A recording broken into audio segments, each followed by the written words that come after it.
નમસ્કાર મિત્રો, આજના વિડીયોમાં આધાર કાર્ડ હવે ફ્રીમાં અપડેટ થશે. સ્માર્ટ રેશન કાર્ડ સ્કીમ શરૂ. પાન કાર્ડ નવા rules 2026. Gujarat wire cable free શહેર બનશે. ઈરાન અમેરિકા યુદ્ધ ભારતને ઝટકો. 2 સિસ્ટમ બનશે તો જ વરસાદ. અંબાલાલ પટેલની આગાહી. Gas cylinder ₹25 delivery charge. ખેડૂતો કૃષિ મંત્રી સામે થયા. અને છેલ્લે વિદ્યાર્થીઓ ખાસ જાણી લો અખબાર યાદી વગેરે વિશે આજના સમાચારોની અંદર આજના વિડીયોમાં જોવાના છીએ. તો વિડીયો છેલ્લે સુધી જોવો. અને જો તમે અમારી આ ચેનલ પર નવા હોય તો ચેનલને જરૂરથી સબસ્ક્રાઇબ કરી નાખજો. સૌપ્રથમ મિત્રો વાત કરીએ, આધાર કાર્ડ હવે ફ્રીમાં અપડેટ થશે. જો તમે છેલ્લા 10 વર્ષમાં તમારું આધાર કાર્ડ અપડેટ નથી કરાવ્યું તો આ સમાચાર તમારા માટે ખૂબ જ મહત્વના છે. UIDAI એટલે કે unique identification authority of India દ્વારા જે છે આધાર કાર્ડમાં ઓનલાઈન ડોક્યુમેન્ટ અપડેટ કરવાની અંતિમ તારીખ 14 જૂન 2026 નક્કી કરવામાં આવી હતી, જે હવે ખૂબ જ નજીક આવી રહી છે. એટલે કે જૂન મહિનો ચાલુ છે અને 14 તારીખ નજીક આવી રહી છે. તમે 14 જૂન સુધી કોઈ પણ જાતનો જે છે ચાર્જ ચૂકવ્યા વગર ઘરે બેઠા જ તમારા આધાર કાર્ડમાં ઓળખ અને સરનામાના પુરાવો એટલે કે પ્રૂફ ઓફ આઈડેન્ટિટી અને પ્રૂફ ઓફ એડ્રેસ અપડેટ કરી શકશો. જો કે આ ડેડલાઇન વીતી ગયા પછી અપડેટ કરવા પર તમારે નિયત ફી વસૂલવી પડશે. છેલ્લા 10 વર્ષના સમયગાળામાં તમારું સરનામું અથવા તો અન્ય માહિતીઓ બદલાઈ ગઈ હોઈ શકે, તેથી આધાર કાર્ડમાં એકદમ સચોટ માહિતી હોવી જરૂરી છે. આધાર અપડેટ રાખવાથી તમને અનેક ફાયદાઓ થાય છે. સરકારી યોજનાઓ અને સબસિડીનો લાભ પણ અડચણ વગર મળતો રહે છે. બેંકમાં KYC કરવાની પ્રક્રિયા એકદમ સરળ બની જાય છે.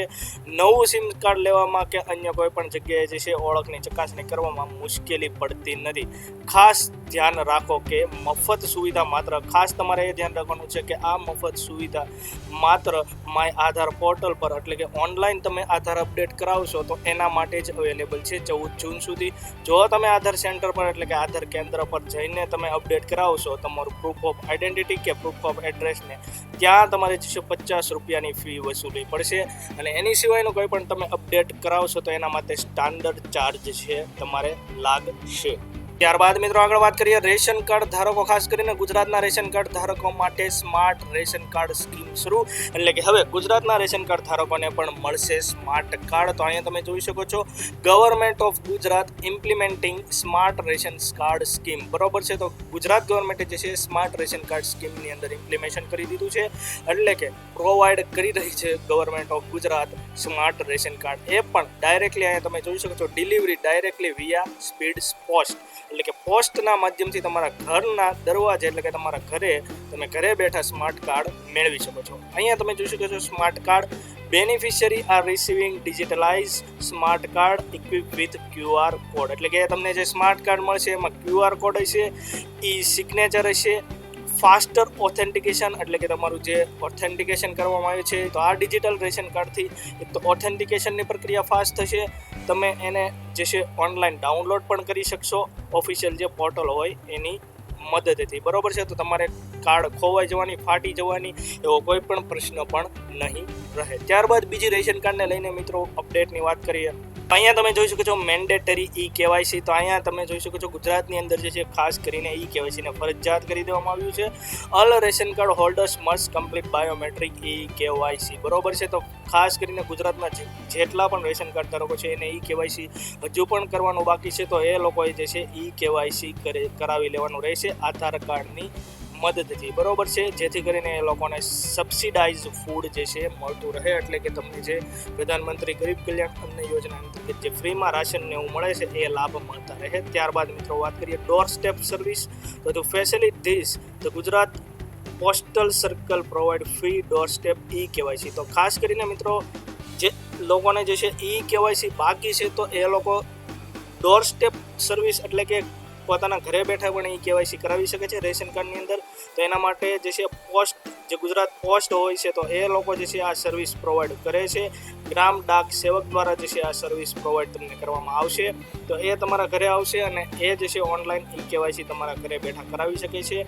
અથવા તો તમે રેશનની શોપ પર જઈને પણ તમે જે છે KYC કરાવી શકો છો. તો ડોર સ્ટેપ સર્વિસ પણ KYC માટે ગુજરાત સરકાર દ્વારા જે છે શરૂ કરી દેવામાં આવી છે. તો તમે ઘરે બેઠા તમારું KYC જે બાકી હોય તો ડોર સ્ટેપ સર્વિસ વડે પણ તમે કરાવી શકો છો. ત્યારબાદ મિત્રો એક અગત્યની બીજી અપડેટ, સ્ટ્રિક્ટ ઇનએલિજિબલ રૂલ એટલે કે જે લોકો અમાન્ય છે એના માટે સ્ટ્રિક્ટ રૂલ કરી દેવામાં આવ્યો છે. Ration card are subjected to cancellation if any family member pay income tax. જે લોકો ઇન્કમ ટેક્સ ભરતા હોય છે 4 વ્હીલર હોય છે, 5 એકર કે તેથી વધુની જમીન એ લોકો પાસે હોય અને મંથલી આવક એટલે કે જે છે મહિનાની આવક 10,000 કે તેથી વધુ હોય તો આવા ક્રાઇટેરિયાની અંદર કોઈ પણ પરિવાર આવતું હોય તો એ લોકો માટે ખાસ કરીને હવે જે છે ગવર્મેન્ટ દ્વારા સ્ટ્રિક એક્શન લેવામાં આવી રહી છે. એ લોકો ઇનિજિબલ ગણાશે અને એ લોકોના રેશન કાર્ડને રદ કરવામાં આવશે. ત્યારબાદ મિત્રો રેશન કાર્ડને લઈને કોઈ પણ તમારી સમસ્યા કે કોઈ પણ તકલીફ હોય તો એના માટે હેલ્પલાઇન નંબર પણ પ્રોવાઈડ કરવામાં આવ્યો છે. તો અહીંયા તમે જોઈ શકો છો, for any queries you can contact the food ration card toll free helpline number at અહીંયા તમે જોઈ શકો છો 1800-233-5500 અથવા તો 1800-233-0222. તો આ હેલ્પલાઇન નંબર પર તમારે કંઈ પણ ક્વેરી હોય, કંઈ પણ સમસ્યા હોય રેશન કાર્ડને લગતી તો એની જે છે તમે હેલ્પ મેળવી શકો છો. ત્યારબાદ મિત્રો આગળ વાત પાન કાર્ડને લઈને નવા રૂલ્સ નિયમ 2026. તો હાલમાં જે છે 2026માં પાન કાર્ડને લઈને કેન્દ્ર સરકાર દ્વારા જે છે નવા રૂલ્સ નવા નિયમ જે છે બહાર પાડવામાં આવ્યા છે. તો તેના વિશે મિત્રો વાત કરીએ. કોઈ પણ નાની મોટી નાણાકીય લેવડ દેવડ, ખાસ કરીને પાન કાર્ડ હોય છે નાણાકીય લેવડ દેવડ માટે અગત્યનું એક દસ્તાવેજ છે, બરોબર છે. તો કોઈ પણ નાની મોટી લેવડ દેવડ માટે પાન કાર્ડ જરૂરી હોય છે. તેવામાં સરકાર દ્વારા પાન કાર્ડના નિયમોમાં ફેરફાર કર્યો છે.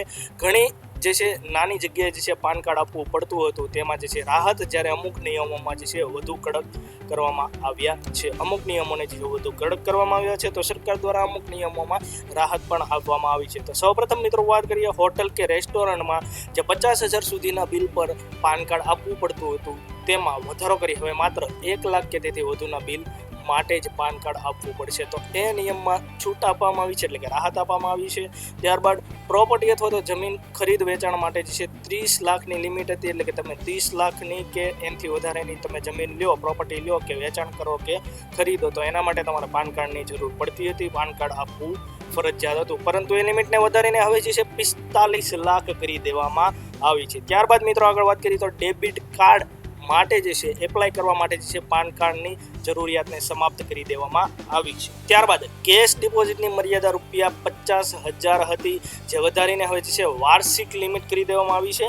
અને એમાં પણ લિમિટની અંદર સેવિંગ એકાઉન્ટ માટે જે છે 2.5 લાખની જે વાર્ષિક લિમિટ હતી એને વધારીને 10 લાખ કરી દેવામાં આવી છે. હવે તમે 10 લાખનું કેશ ડિપોઝિટ કરો, બેંકની અંદર તમે જમા કરો સેવિંગ ખાતામાં 10 લાખ કે તેથી વધુની, તો જ તમારે પાન કાર્ડ જે છે આપવાની જરૂર રહેશે. 10 લાખ કે તેથી ઓછી કિંમતનું તમે ડિપોઝિટ કરશો તો પાન કાર્ડ આપવાની કોઈ પણ જરૂરિયાત રહેશે નહીં. ત્યારબાદ મિત્રો આગળ વાત કરીએ તો 5 લાખની ઉપરની કિંમતના વાહન માટે પાન કાર્ડ જરૂરી રહેશે.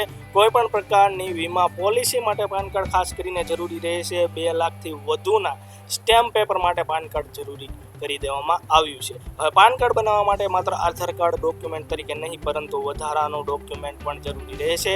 પાન કાર્ડ પર એ જ નામ હશે જે આધાર કાર્ડ પર હોય છે. તો આ નિયમોની અંદર અમુક નિયમોની અંદર કડકાઈ કરી દેવામાં આવી છે અને અમુક નિયમોની અંદર રાહત આપવામાં આવી છે 2026માં પાન કાર્ડ માટે. ત્યારબાદ મિત્રો આગળ વાત કરીએ તો ગુજરાત રાજ્યને જે છે વાયર એટલે કે કેબલ ફ્રી શહેર બનાવવામાં આવશે. ગાંધીનગર ખાતે મુખ્યમંત્રી ભૂપેન્દ્ર પટેલના જે સ્થાને કેબિનેટ બેઠક યોજાઈ હતી, જેમાં વડાપ્રધાન નરેન્દ્ર મોદીના ગ્રીન એન્ડ સ્માર્ટ સિટીના વિઝનને સાકાર કરતા ગુજરાત વાયર ફ્રી સિટી મિશનને સૈદ્ધાંતિક મંજૂરી આપવામાં આવી છે. Gujarat wire free city mission હેઠળ વર્ષ 2023 સુધીમાં જે છે રાજ્યના તમામ શહેરોને તબક્કાવાર વાયર ફ્રી બનાવવામાં આવશે.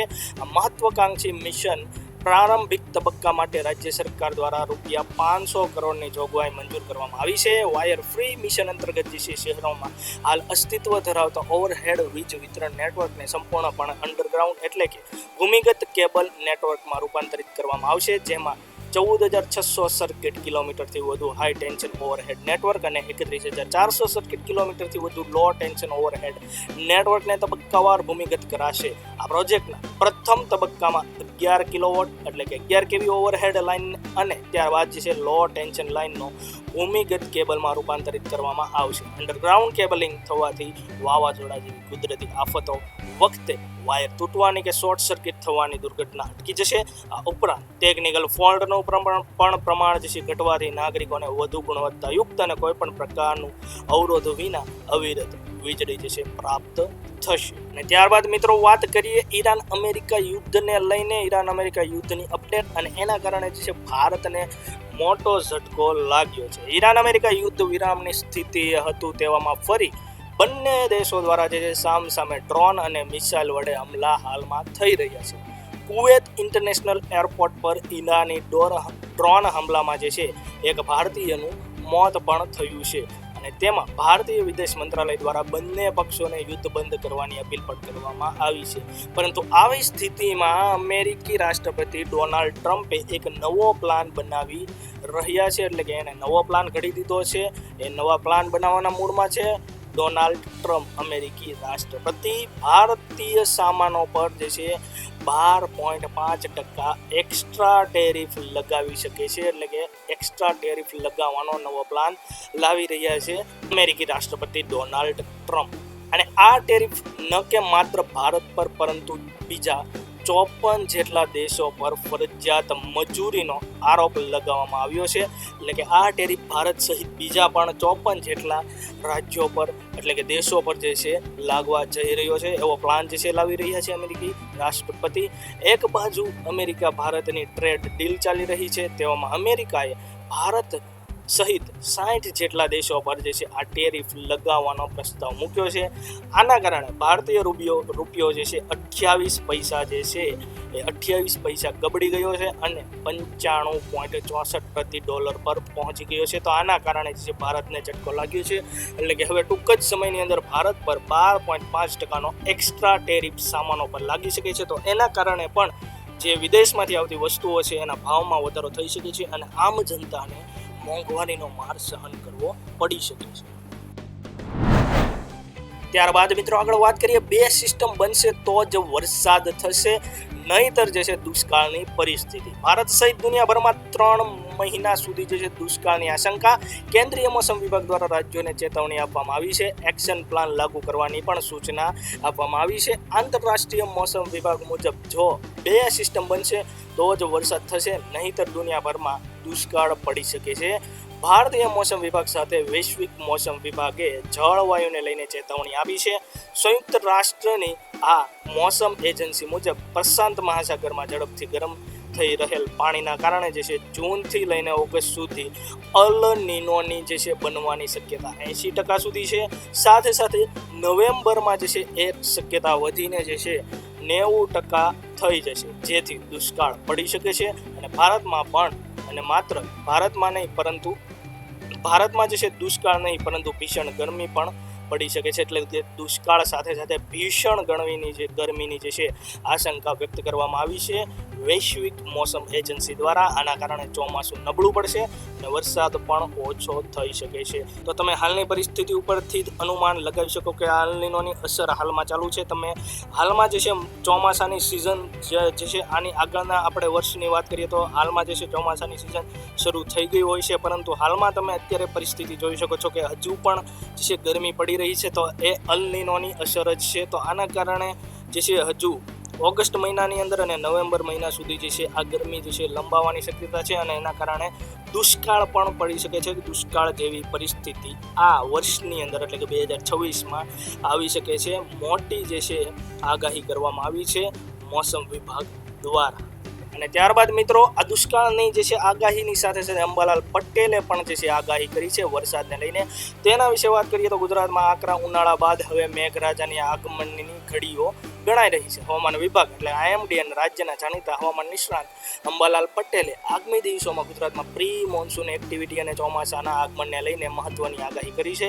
વેસ્ટર્ન ડિસ્ટર્બન્સ સક્રિય થવાના કારણે રાજ્યભરમાં વાવાઝોડા અને ગાજવીજ સાથે વરસાદની માહોલ જે છે સર્જાવાનો છે તેવી આગાહી કરી છે. હવામાન વિભાગના જણાવ્યા અનુસાર હાલમાં વેસ્ટર્ન ડિસ્ટર્બન્સ સક્રિય થવાના કારણે આગામી 7 દિવસ સુધી રાજ્યમાં વરસાદી માહોલ રહેશે. આગામી સમય દરમિયાન 40થી 50 કિલોમીટર પ્રતિ કલાકની ઝડપે તેજ પવન ફૂંકાશે. ગાજવીજ સાથે વરસાદ પડશે. અમદાવાદ અને આસપાસના વિસ્તારોમાં પણ ભારે પવન સાથે વરસાદની શક્યતા વ્યક્ત કરવામાં આવી છે. તો અહીંયા અંબાલાલ પટેલની આગાહી મુજબ આગામી 7 દિવસોની અંદર કઈ રીતે જે છે રાજ્યમાં ક્યાં જગ્યાએ વરસાદ પડશે અને શું થવાનું છે તેની મિત્રો વાત કરીએ તો 5 જૂનની વાત કરીએ તો રાજ્યના વિવિધ ભાગોમાં છૂટાછવાયા વરસાદની સંભાવના એટલે કે પ્રી મોન્સૂન એક્ટિવિટી. ત્યારબાદ મિત્રો વાત કરીએ 7, 8 અને 9 જૂને દક્ષિણ ગુજરાતના ભાગોમાં મધ્યમાં જે છે વરસાદની આગાહી. 8 જૂનથી પલટો, દરિયાઈ પવનોની દિશા બદલશે અને પવનની ગતિ ખૂબ જ તેજ બનશે. 16 જૂનની આસપાસ જે છે મિત્રો વાત કરીએ તો ગુજરાતમાં મોસમના એટલે કે ચોમાસાના સત્તાવાર વરસાદનું આગમન થઈ શકે છે. તો 16 જૂનથી જે છે ગુજરાતમાં જે ચોમાસાનું સત્તાવાર જે છે આગમન થવાનું છે. 20 જૂનથી છે વાતાવરણમાં અણધાર્યો અને મોટો પલટો સર્જાઈ શકે છે. 28 જૂનથી જે છે રાજ્યના મોટાભાગના વિસ્તારોમાં સારો અને સાર્વત્રિક વરસાદ જોવા મળશે અને 7 જુલાઈથી જુલાઈના પ્રથમ સપ્તાહ સુધીમાં રાજ્યના અલગ અલગ ભાગોમાં વરસાદી હેલી જોવા મળશે. ત્યારબાદ મિત્રો આગળ વાત કરીએ gas cylinder ₹25 delivery charge. Iran અને અમેરિકા વચ્ચે વધતા તણાવના કારણે વૈશ્વિક સ્તરે એલપીજી પુરવઠો ખોરવાયો છે. પરિસ્થિતિ વચ્ચે ભારતીય ઓઇલ કંપનીઓએ જૂનની શરૂઆતમાં જ કોમર્શિયલ અને નાના 5 કિલોના સિલિન્ડરના ભાવમાં વધારો કરી દીધો છે. આ સંદર્ભમાં ઇન્ડિયન ઓઇલના 5 કિલોગ્રામના છોટું ગેસ સિલિન્ડરના તાજેતરમાં નોંધપાત્ર ધ્યાન ખેંચી રહ્યું છે. આ નાના સિલિન્ડરને લગતા ઘણા નિયમો છે જે સામાન્ય ગ્રાહકો માટે મોટા ભાગે અજાણ છે, જેમ કે હોમ ડિલિવરી ફી ચૂકવવી પડે છે અને તરત જ પરત કરવા પર નિશ્ચિત રિફંડ જોગવાઈ છે. ઇન્ડિયન ઓઇલની સત્તાવાર વેબસાઇટ અનુસાર જો કોઈ પણ ગ્રાહક તેના ઘરે પહોંચાડવા માટે 5 કિલોગ્રામ છોટું ગેસ સિલિન્ડરને રિફિલ કરાવવાની રિક્વેસ્ટ કરે છે તો તેને પ્રતિ રિફિલ જે છે ₹25ની જે છે વધારાની હોમ ડિલિવરી ફી ચૂકવવી પડતી હોય છે. ગ્રાહકો કોઈ પણ અધિકૃત ઇન્ડિયન ગેસ વિતરક, ઇન્ડિયન ઓઇલ રિટેલ આઉટલેટ અથવા તો પસંદગીના કરિયાણાની દુકાનો અને સુપરમાર્કેટમાંથી આ નાના સિલિન્ડરને સરળતાથી ખરીદી અથવા તો રિફિલ મેળવી શકે છે. 1 જૂન 2026થી અમલમાં આવેલ નવા ભાવો અનુસાર આ નાના ગેસ એટલે કે 5 કિલોગ્રામના ગેસ સિલિન્ડરની કિંમતમાં ₹11નો જે છે વધારો કરવામાં આવ્યો હતો. પરિણામ તેની કિંમત જે છે 821.50 પર પહોંચી ગઈ છે. ત્યારબાદ મિત્રો વાત કરીએ ખેડૂતો અને જે છે કૃષિ મંત્રી સામસામે થયા, એટલે કે ખેડૂતોને લઈને ખેડૂતોના આંદોલનને લઈને ખેડૂતો બાજરી, મકાઈ અને જુવારની ખરીદીના નવા પરિપત્ર સામે આક્રોશ વ્યક્ત કરવા મોટી સંખ્યામાં પાટનગર એટલે કે ગાંધીનગર પહોંચ્યા હતા.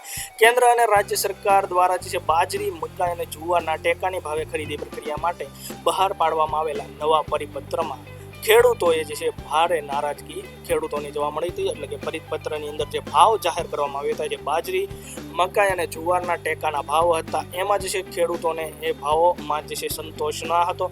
તો એના કારણે જે છે ખેડૂતો કૃષિ મંત્રીને મળવા જે છે ગાંધીનગર ખાતે પહોંચી ગયા હતા. ભારતીય કિસાન સંઘના કેટલાક મુખ્ય આગેવાનો અને ખેડૂતોના પ્રતિનિધિ મંડળે કૃષિ મંત્રી શ્રી જીતુભાઈ વાઘાણી સાથે મુલાકાત કરી હતી.